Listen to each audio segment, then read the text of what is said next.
Hi, good evening, class. I thought that it might help if I work this lab once again. I realized that we did it in class, but there may be some questions. I've gotten a few emails, so I wanted to go ahead and work it again. I've also pulled up a whiteboard, so I'm going to also work it on the whiteboard, so you're welcome to play this and hopefully it will give you some pointers. Now, each one of you has a different lab, so your values are not going to be the same as what I calculate. But as long as you follow these guidelines, you should be able to come up with the correct answer as well. Okay, so now I've already kind of started this lab. I hope that you can see the screen. So I've already taken the measurement. Remember, you had to tare your balance before you place your cube onto that. That's very important because you're going to get the wrong weight if you don't tare the balance. And that's a big thing that we have to learn in working in the lab. The next is the caliper method. And so I've already taken my caliper and I don't know if you can see, and I've gotten the length of one side. It's 0.993 centimeters. Okay, we didn't have to write the centimeters in, but make sure that you fill in with all of the digits initially.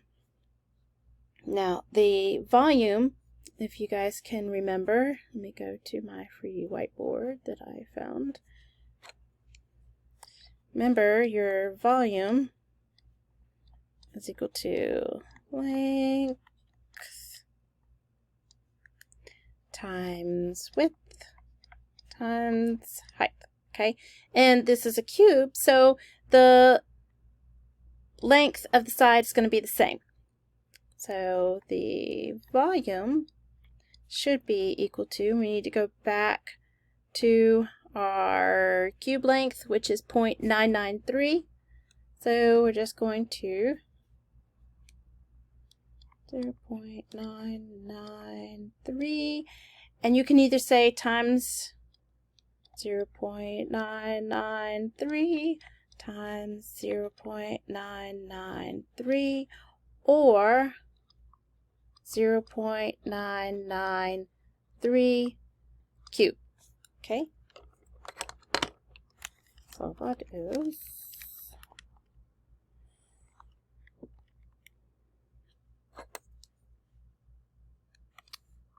I get 0.979. So then you plug that in here.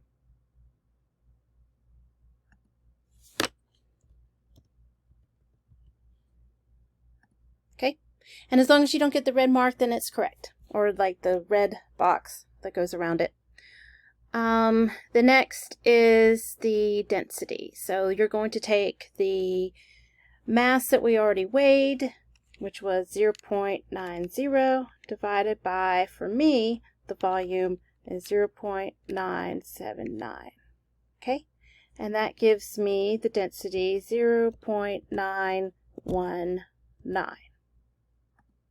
Wait a minute. Sorry, 0.9193.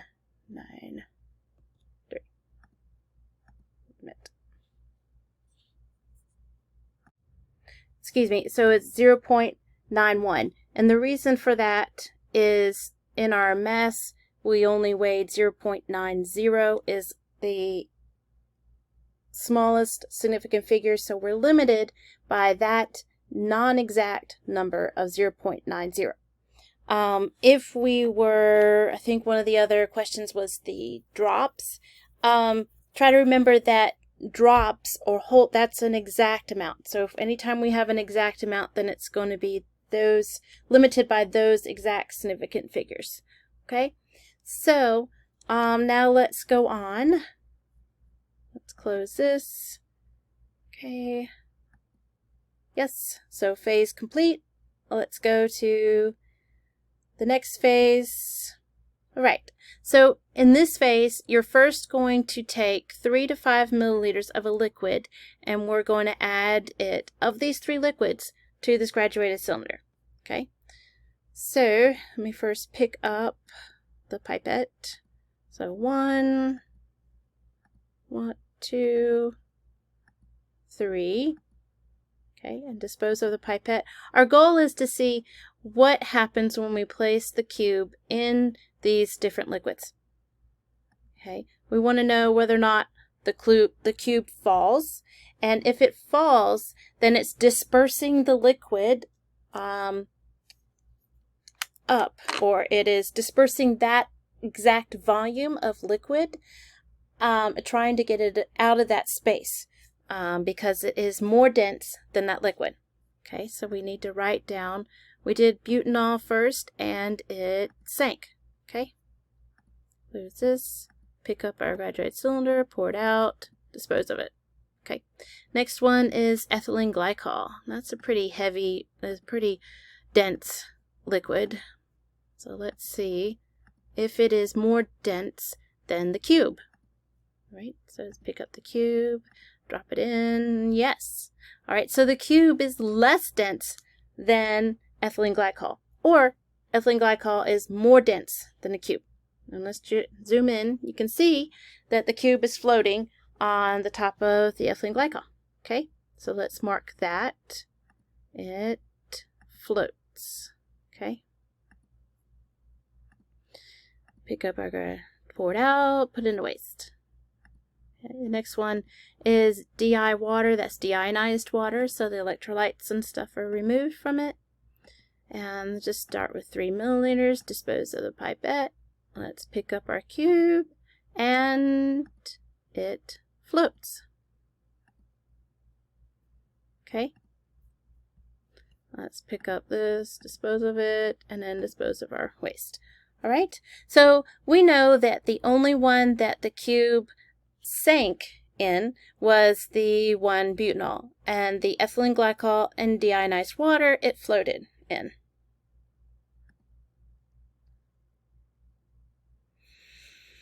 All right, so question is, the propylene glycol cubes have a density of 0.946 grams per milliliter. Remember, those are important because we're kind of using a density as a unit conversion. Okay, so we want to identify which of these statements, select all that apply, that are correct. The cube sinks in 1-butanol, so let's look back at our data. And in 1-butanol it did sink because 1-butanol's density is less than the cube's density. And it is correct. So since the density of the liquid is less, it's going to float above the cube, so that's correct. The next one, the cube floats on water because the water's density is greater than the cube's density. Sorry. So did it float on water? Yes.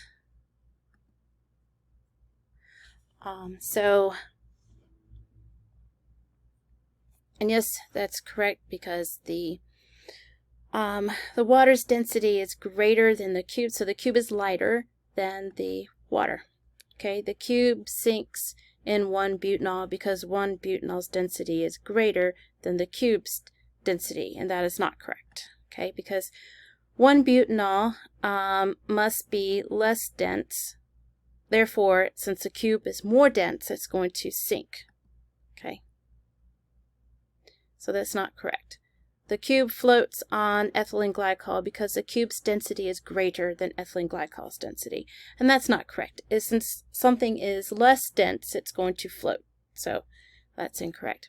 Which of the following liquids could be used for displacement? So which one can displace? The only one that it did not float in. Okay? So that's correct. All right, so this next one we're going to use displacement. So it's got to actually displace the liquid, just like it sounds. Let me move my picture back up.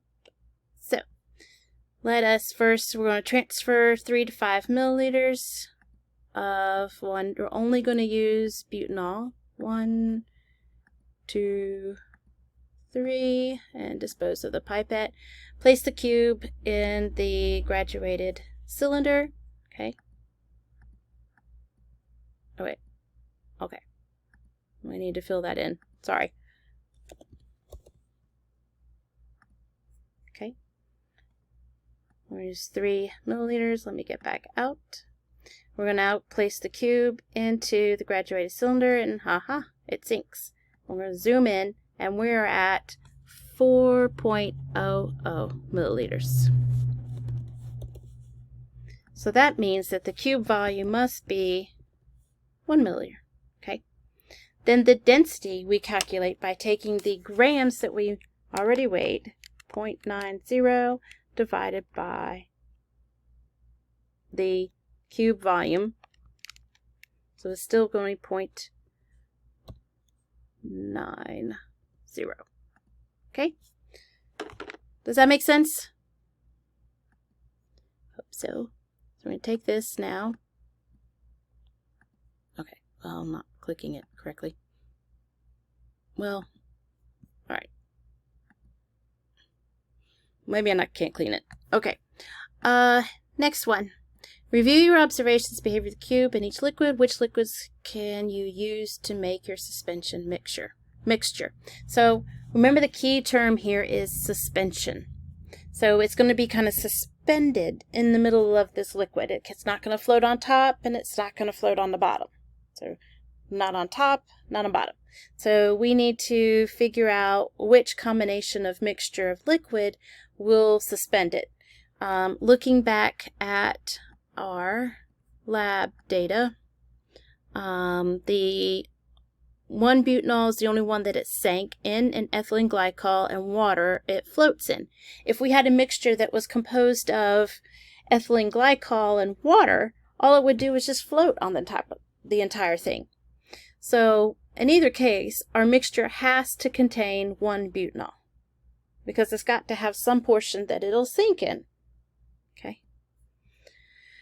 So 1-butanol and ethylene glycol will be okay, and 1-butanol and water.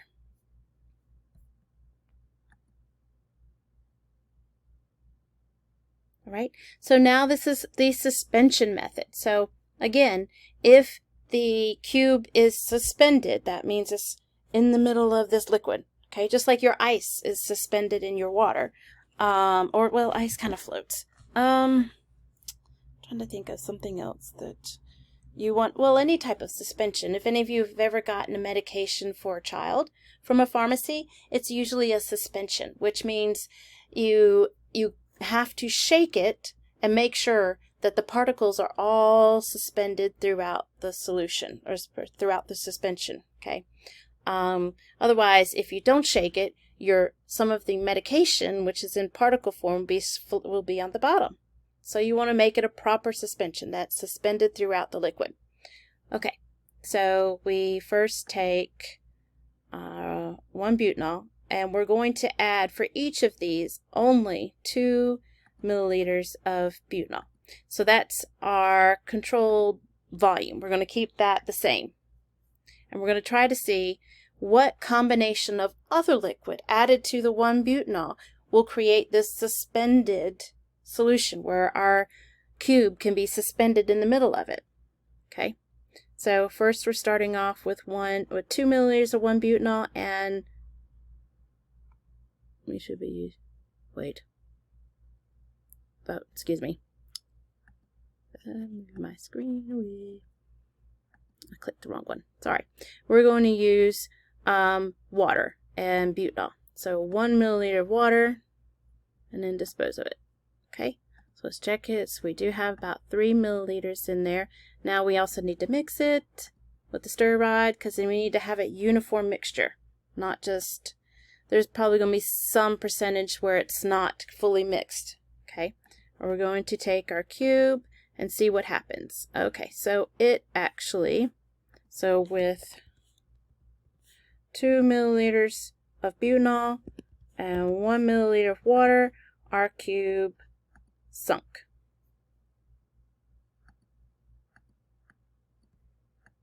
I can't seem to click the X. There you go. All right, let's pick it up, pour it out, dispose of it. Next one. Again, 2 milliliters of butanol and 1 milliliter, or excuse me, now we're on to 2 milliliters of water. Stir rod, stir it, dispose, cube, and it's still